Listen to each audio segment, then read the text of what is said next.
Bonjour. On me demande souvent de répondre simplement à une question, qu'est-ce que l'olfactothérapie? Et ben, je ne sais pas trop faire parce qu'il y a différentes réponses à cette question qui, elle, est simple. Il faut répondre par degré ou par étage. La première approche de cette méthode, ou disons le côté sémantique, dans quelle case ça se situe, on peut dire que c'est dans les thérapies psychocorporelles, énergétiques, brèves. Voilà, ça c'est disons le tiroir dans lequel on peut caser cette méthode. Psychothérapie parce qu'on agit sur la psyché, psychocorporelle parce qu'on utilise le corps avec deux sens essentiellement, l'odorat et le toucher, et brève parce que ça ne dure pas des années comme une analyse, ça va durer quelques mois et normalement ça a des résultats probants en moins d'un an. Donc voilà, énergétique parce que aussi on utilise l'énergie de la vibration des huiles pour agir sur le système énergétique humain au niveau subtil. Bon voilà, ça c'est la réponse classique de base. Maintenant, au deuxième niveau, on peut rentrer un peu plus en profondeur et en fait et dire que c'est une méthode qui va permettre de mieux se connaître. Et ça, c'est tous azimuts. C'est pas forcément parce qu'on va mal qu'on a besoin de mieux se connaître. C'est juste parce qu'on a envie d'aller mieux, c'est parce qu'on a envie d'obtenir des réponses à des questions existentielles euh, à laquelle de toute façon on ne va pas en trouver de satisfaisantes. Et c'est une méthode qui permet d'être déjà plus tranquille, plus en paix avec cette quête existentielle, avec cette gestion du drame humain qui fait qu'on naît, on passe et puis on meurt et ça génère beaucoup de problèmes existentiels, de questions métaphysiques, philosophiques.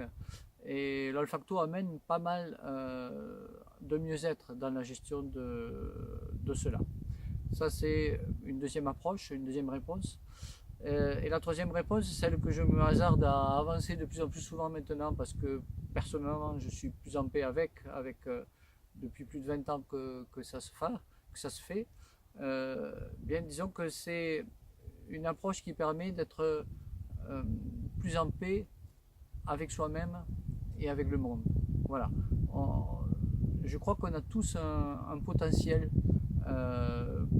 pour toucher à cette paix ou une tranquillité qui est pas dépendante des conditions extérieures ou de sa santé ou de sa richesse ou de ses relations ou de son travail, etc.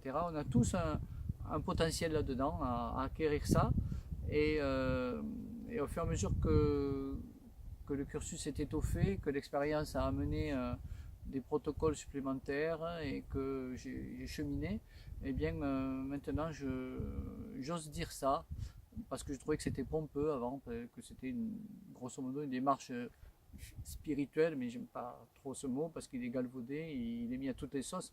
Mais disons que c'est une démarche qui permet voilà, de toucher un petit peu plus à cette paix à laquelle on aspire tous, parce qu'on a beau dire je cherche à avoir mieux de ceci ou moins de cela. En fait, ce qu'on cherche vraiment tous, c'est cette paix, cette tranquillité d'esprit et cette joie sans objet. Et c'est ce qui m'anime maintenant vraiment depuis plusieurs années profondément de pousser l'olfacto dans ce sens. Et alors bien sûr on démarre par une méthode psychothérapeutique, énergétique, brève, etc. C'est l'approche, c'est un peu la vitrine du magasin. Mais à l'intérieur, quand on discute de façon plus profonde, c'est de ça qu'il s'agit vraiment et c'est pour ça que en fait les gens se sentent en résonance avec la méthode parce qu'il y a vraiment quelque chose de profond là derrière à la hauteur de l'espérance de chacun pour toucher à cette paix. Voilà, en tout cas c'est comme ça que personnellement je le vis et que je le partage. Voilà, j'espère que ça répond peu ou prou à cette question.